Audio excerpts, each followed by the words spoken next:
Good evening, New Horizon. I'm Kehinde and this is Nadia Gaynor. And we're coming to you on video because Nadia is still in her 6 weeks, so she couldn't come out to watch night service. But we still wanted to share our testimony for 2013. In 2012, we wanted to fix up our house. We wanted to replace the roof and paint rooms, and we didn't have the money to do any of that. Right, and we don't believe in borrowing money or using credit, so we thought it was just going to be a long road ahead of us to be able to do all of that. Lo and behold, that hailstorm came. That hailstorm came and it was a blessing in disguise. It really was. Our cars were totaled. Our roof was fully damaged, and we were able to get insurance money from our cars and our roof. What we were able to do was we were able to paint our house, add some things, replace it with a new roof. There was even enough money to build a new deck, take our kids, actually our first family trip to Disney World. So it was really like a really great blessing. We found out we were pregnant, we were going to have a new child. I got a promotion at work, I got a raise at work. Things were just really looking up for us. And then lo and behold, July came, and it seemed like the second half of the year started becoming a really test of our faith, because I was put on bed rest at the end of July, and I was told I couldn't work due to complications of the pregnancy and not knowing if I was going to be able to carry the baby full term.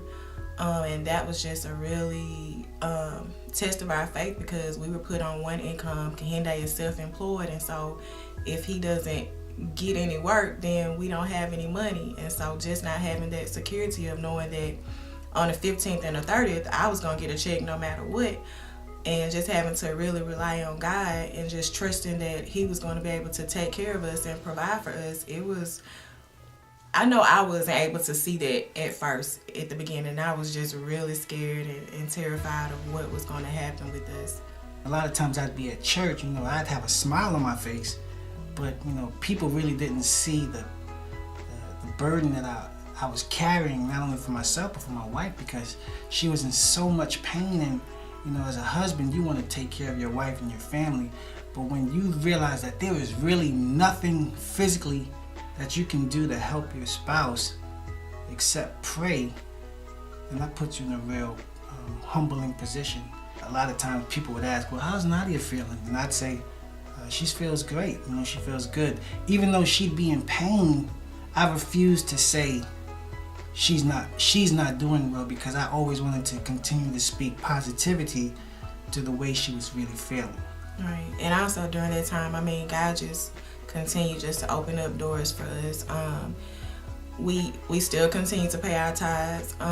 Anything Kehinde would make, be it $50, $500, whatever, we would always pay our tithes. And even though I wasn't at church, I was still able to pay our tithes online. And every time I would go online, before I would press the submit button, I would always say, God, I trust you. And I promise right after that, it could be a couple of hours later or the following day, Kehinde would get a phone call, somebody asking for him to do some extra work, or we would get some kind of unexpected check in the mail. Just something would end up happening, and God would just take care of us. Somebody would bring us food or dinner. Blessings were still happening, and God was just showing us that he was still our source. He was still our provider during this time. As the baby was coming closer and closer, we realized that we needed another vehicle. God did something again. God did something. We were able to buy a vehicle with cash that was able to provide for our family, something that we were really able to need and be able to use. And the whole message behind this testimony is, as you're going through tough times, that means God is calling you to be faithful even more. Right. And he can still bless you through those hard times, and he's still there. Even during the hard times, and it just showed us even more just how much God loves us, because this was probably one of the hardest things we've ever had to go through, but at the same time, we always saw God's hand, and we also always felt that God was right there with us, helping us get through this storm and through this difficult situation. So For us, 2013 was our greatest challenge, but it was also one of our greatest blessings. And one of our greatest years. I think our greatest blessing from 2013 was our beautiful daughter. By the grace of God, I was able to carry her full term, and she's healthy, doesn't have any health problems, and she's just a blessing to all of us. She sleeps through the night, so you know that's a blessing. Not all night. Most of the night. So at New Horizon, we just wanted to share with you, encourage anyone that might be feeling that God is not with you at that time. He's always with you. That's our testimony. We just want to thank you for allowing us to share. And we love you, and Happy New Year. Happy New Year.